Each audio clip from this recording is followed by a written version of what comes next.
اور ایسے حالات کے جو انسان کہے کہ بس سب تو موت ہی ہے، اس کے علاوہ کوئی راستہ نہیں، کوئی ایسی پریشانی ہو، اللہ کا نظام ہے کہ اس پہ وہ ملتا ہے جو ایمان انسان گمان نہیں کر سکتا، سوچ نہیں سکتا۔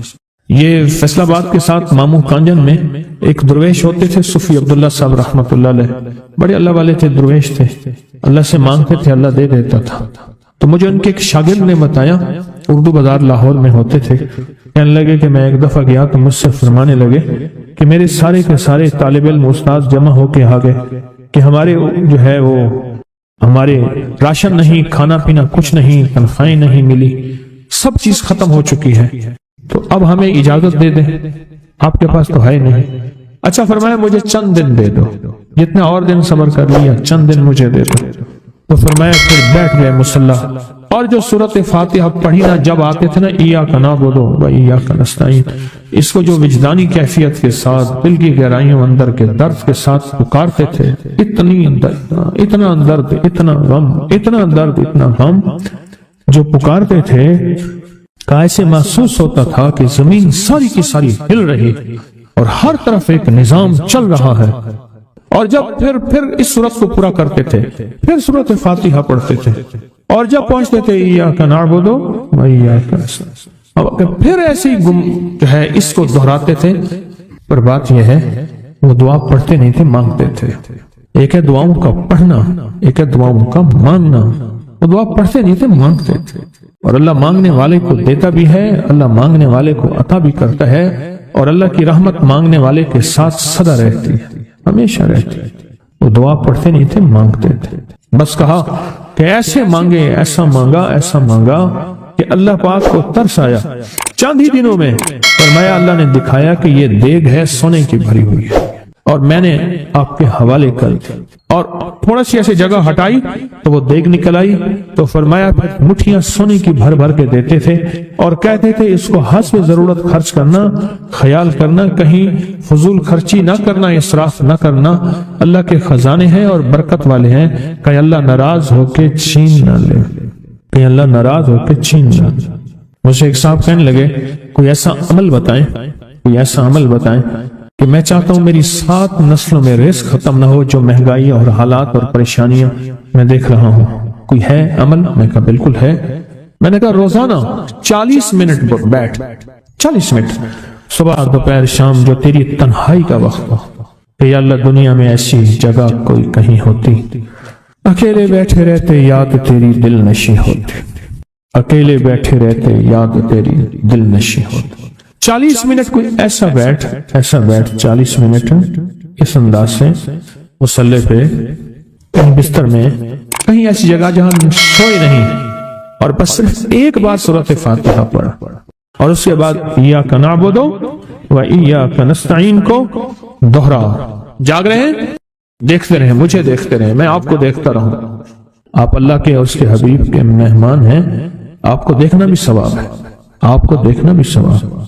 تو میں نے اس سے عرض کیا کہ بس اس کو وجدان سے پڑھو، ایسے پڑھ کے رونگٹے کھڑے ہو جائیں، آنسو بہنے لگ جائیں، دل کے اندر کا درد اور دل کا اندر کا غم اور اللہ کے سامنے حاضری، استحضار، اور یہ کیفیتیں تیری ہوں کہ بس اس کے علاوہ کوئی مجھے یاد نہ رہے۔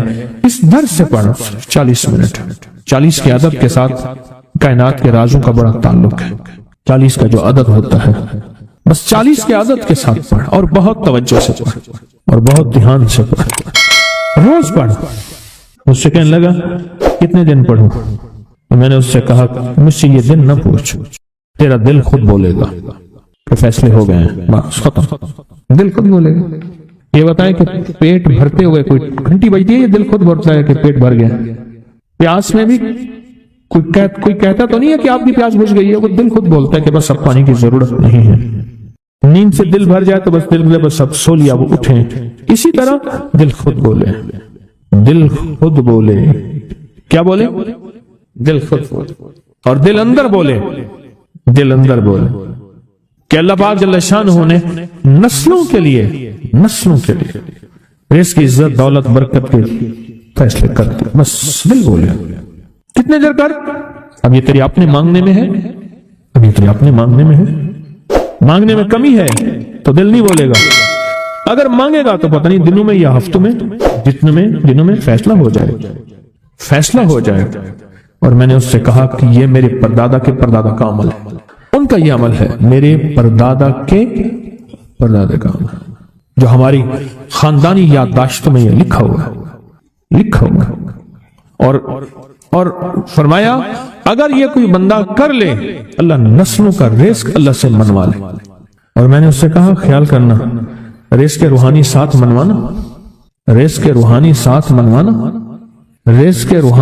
منوانا ورنہ دولت مال چیزیں مل جائے گی، جس کے بارے میں کہا جاتا ہے کہ بعض بندے ایسے ہوتے ہیں اللہ پاک ان سے لقمے نہیں چھینتا، سجدے چھین لیتا ہے، اللہ ان سے لقمے نہیں چھینتا۔ کیوں؟ رزق جسمانی دوسرے لفظوں میں مل رہا ہے اور رزق روحانی اللہ چھین لیتا ہے۔ یہ جو آج آپ بیٹھے ہیں تسبیح خانے میں اور میں بیٹھا ہوں، یہ ہم روحانی دسترخوان پہ بیٹھے ہیں، یہ بہت بڑا دسترخوان لگا ہوا ہے، دسترخوان ہے۔ سنا ہے در یار پہ بڑی دھوم ہے، سنا ہے در یار پہ بڑی دھوم ہے، وہاں عاشقوں کا ہجوم ہے۔ یہ روحانی دسترخوان ہے، میں بھی خود محتاج ہوں، یہ روحانی دسترخوان ہے۔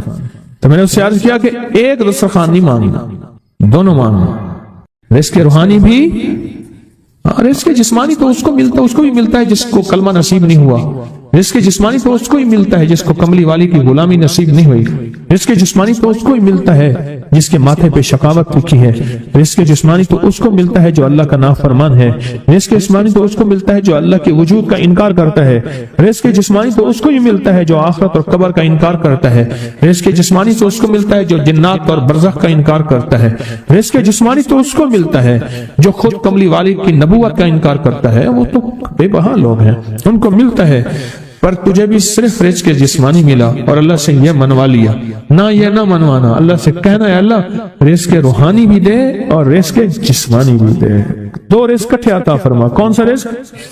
اور رزق جسمانی بھی دے، کہیں ایسا نہ ہو کہ میری نسلوں میں صرف مال دولت اور چیزیں ہوں اور تیرا نام اور تیرے حبیب کا نام نہ ہو، تیرا نام اور تیرے کملی والے کا نام نہ ہو، تیرا نام اور تیرے دوستوں کا نام نہ ہو، تیرا نام اور تیری آل و اصحاب کا نام نہ ہو، کہیں ایسا نہ ہو میں محروم ہو جاؤں۔ مجھے آل اور محمد اور آل محمد اور اصحاب محمد کی نسبتیں یہ بھی ساتھ عطا کیے رکھ۔ میں نے اس سے کہا کہ دو چیزیں مانگنا۔ اچھا قدرت کا نظام ہے، تو دیوانے بھی ہوتے ہیں، یقین والے ہوتے ہیں، آپ جیسے آپ مخلص بیٹھے ہیں اور پوری دنیا میں ہمارے ساتھ اس وقت مخلص بیٹھے ہیں جو ہماری آج کی محفل میں شریک ہیں، ہوتے ہیں دیوانے۔ اس نے یقین سے پڑھنا شروع کر دیا، مجھ سے کہنے لگا ایک وقت ایک جگہ ہو، بہت بہتر۔ میں نے اس سے کہا، میں نے کہا پھر بھی اگر ایک وقت ایک جگہ میسر نہ بھی ہو تو اگر عمل کسی وقت چوک جائے، عمل کی جگہ چوک جائے، عمل کا وقت چوک جائے، مجبوری میں نہ ہو تو بہتر ہے، پر توجہ نہ چوکے، دھیان نہ جائے، استحضار نہ جائے، یقین نہ جائے، اور سچا یقین ہو کہ میرا اللہ خود کہتا ہے یہ مانگنا بھی تو اسی نے دیا ہے نا، اسی نے مانگنا دیا ہے۔ جب اس کریم نے مانگنا ہی خود دیا ہے تو عطا بھی خود کرے گا۔ نہیں خوف نارے جہیم کا کہ کرم ہے مجھ پہ کریم کا، وہ خود عطا کرے گا مجھے، اس نے مانگنا دیا دے گا۔ یقین ہو ایسا ایسا ایسا ایسا، اتنا زبردست یقین ہو، اتنا یقین ہو اللہ کے ملنے پہ اور اللہ کے مانگنے پہ، اتنا یقین ہو کہ گمان اور خیال سے بالا تر یقین ہو، بہت زیادہ یقین۔ یاد رکھیے گا میری بات، میری طرف دیکھتے رہیں، یاد رکھیے گا جس کو ملا ہے یقین کی طاقت میں ملا ہے، اور جس سے چھنا ہے بے یقینی نے اس سے سب کچھ چھین لیا، بے یقینی نے اس سے سب کچھ چھین لیا۔ جس کو ملا ہے یقین کی طاقت سے ملا ہے، یقین ہو کہ میں کر رہا ہوں اور اللہ مجھے دے دے گا۔ کہا کہ کیسا یقین ہو؟ کہا جیسے بکری کے تھن دودھ سے بھرے ہوئے اور میں کہوں کہ میرے ہاتھ سے دباؤں گا اور دودھ نکلے گا، اس سے زیادہ یقین۔ اور کہا کس سے زیادہ یقین؟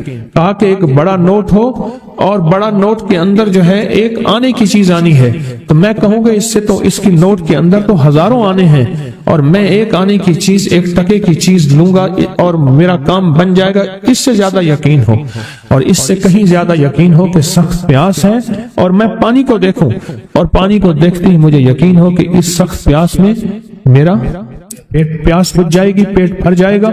اس سے کہیں زیادہ یقین ہو۔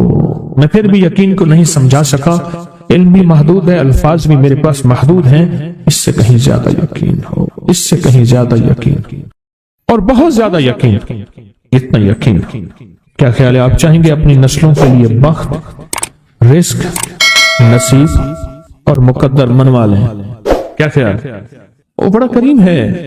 میں نے ابھی نہیں بتایا کہ قرآن کا واقعہ سنایا، حضرت موسیٰ اور خضر علیہ السلام کا قرآن کا واقعہ سنایا کہ ان کی 7 نسلوں کا جو ابا تھا نا، وہ 7 نسلوں پہلے والا ابا، دادے کے دادے کے دادے کا دادا، وہ نیک تھا، وہ دعائیں مانگتا تھا، وہ اللہ کے ساتھ تعلق میں تھا، اس کا تقویٰ تھا، وہ اس کی نیکی کا اثر، اس کی نیکی کا اثر، اس کی نیکی کا اثر نسلوں میں منتقل ہوا، نسلوں میں منتقل ہوا۔ پڑھ لیں، مانگ لیں، اللہ سے کر دیں کہ اللہ میرے لیے اور میری نسلوں کے لیے رزق روحانی اور رزق جسمانی کے فیصلے کر دیں، رزق روحانی اور رزق جسمانی کے فیصلے کر دیں۔ شاہ عبد الرحیم تھے شاہ ولی اللہ رحمۃ اللہ علیہ کے والد محترم، انہوں نے شاہ ولی اللہ سے کہا، بیٹا میں تجھے روحانی مشقیں کرا رہا ہوں، ایک مشق ایک بھی کر لے، اپنے لیے اور اپنی نسلوں کے لیے اللہ سے رزق منوا، اللہ سے رزق منوا۔ تو پوچھا کہ حضرت میں رزق کیسے منواؤں؟ وہ میں کہ کچھ وقت ایسا نکالا کر، ایسا وقت نکالا کر 2 گھڑی اور 3 گھڑی کا، ایک ساتھ 2 گھڑی اور 3 گھڑی، ایک ساتھ تقریباً 21 منٹ کی ہوتی ہے، تقریباً 21 منٹ کی، 2 ساتیں مل جائیں تو 40 منٹ بنتے ہیں، تو ایک ساتھ 2 ساتھ 3 ساتھ کی گھڑی میں کہ بیٹھ کے نا سورۃ فاتحہ اور اس میں ایاک نعبد و ایاک نستعین کا تکرار اور استحضار کیا کر، اور ایسا کیا کر تیری آنسوں بہیں، تیرا دل روئے، تیری آنکھیں روئیں، تیرے رونگٹے کھڑے ہوں اور رواں رواں، اور اس کے اندر سے تیرا پل پل، تیرا من، تیرا جذبہ، تیری سوچیں بولیں، کیا بولے؟ ایاک نعبد و ایاک نستعین۔ ایک میلہ تھا اللہ کے نیک بندوں کا، تو اس میں 70 اولیاء جمع ہوئے، 70 اولیاء جمع ہوئے۔ ہر اللہ کے ولی نے کہا کہ آپ کوئی ایسا وظیفہ بتائیں، ایسی تسبیح بتائیں، ایسا ذکر بتائیں جو اللہ کے عرش کو ہلائے اور جو اللہ کی ذات کو متوجہ کر دے، جو اللہ کے تعلق کو نصیب کر دے، کوئی ایسا ذکر، کوئی ایسی تسبیح بتائیں۔ فرمایا سب نے بتایا کہ سورۃ فاتحہ ہے، اور اب سب سے پوچھا سورۃ فاتحہ میں کوئی ایسا جز بتائیں جو سورۃ فاتحہ کا دل ہو۔ سورۃ یاسین قرآن کا دل، لیکن سورۃ یاسین کا دل سلام قولا من رب الرحیم۔ ہر سورت کے اندر اللہ پاک نے کچھ نعمتیں، کچھ نقطے رکھے ہیں، تو فرمایا سورۃ فاتحہ کا دل۔ تو میلے میں جتنے بھی اولیاء 70 بیٹھے تھے، سب نے کہا کہ اگر سورۃ فاتحہ کا دل پانا ہے تو وہ صرف کیا ہے؟ ایاک نعبد و ایاک نستعین۔ اس کا مفہوم عام سادہ سے یہ ہے کہ مولا غلامی تیری، در کسی اور کا۔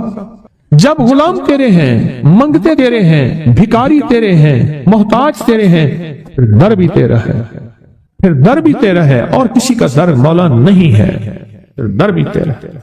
تیرے در کے ہم محتاج، تیرے بر کے ہم غلام۔ تو میں نے اس سے کہا کہ یہ وظیفہ کر، سارا دن پڑھی ایاک نعبد، اور کام بھی کرتا رہے، وضو بے وضو چلتا بھی رہے، یہ پڑھتا بھی رہے، پڑھتا بھی رہے، پڑھتا بھی رہے، چند دن چند ہفتے یہ عمل کر، اور رات سوتے ہوئے سورۃ فاتحہ پوری کر 40ویں، اور پھر درود پاک پڑھتے پڑھتے سو جا۔ 70 اولیاء نے فرمایا کہ جو بندہ یہ وظیفہ پڑھے گا، اللہ کا عرش ہل جاتا ہے اور فرشتوں میں کوہرام مچ جاتا ہے، اور فرشتوں میں اللہ کی بارگاہ میں فریادیں ہوتی ہیں کہ یا اللہ یہ بندہ ہے اور اس نے یہ عمل کیا ہے، یہ وظیفہ کیا ہے، اور ابھی تک اس کی دعا قبول نہیں ہوئی، یہ مانگا ہے ابھی تک دعا قبول نہیں ہوئی۔ فرشتوں میں یہ کوہرام مچ جاتا ہے۔ ایک اللہ کے دوست تھے، سوتے سوتے ایک دم اٹھ بیٹھے، اٹھنے کے بعد وجدانی کیفیت کے ساتھ جو ہے یہ وظیفہ پڑھنے لگے۔ تو کسی نے پوچھا کہ حضرت کیا ہوا؟ فرمایا میں نے دیکھا کہ اللہ کے عرش کے نیچے جنتی ہیں اور وہ ٹہل رہے ہیں، اور سب کی زبان پہ یہی وظیفہ ہے، ایاک نعبد و ایاک نستعین، سب کی زبان پہ یہی وظیفہ ہے۔ اور سب یہی پڑھ رہے ہیں۔ میری ایک درخواست ہے سورۃ اخلاص 2 تسبیح زندگی کا معمول بنا لیں، اس کو تو کبھی نہ چھوڑیں۔ کیا خیال ہے؟ 2 تسبیح زندگی کا معمول بنا لیں، اس کو کبھی نہ چھوڑیں۔ اس کا فائدہ کیا ہوگا؟ اس کے انوکھا فائدہ ہوگا۔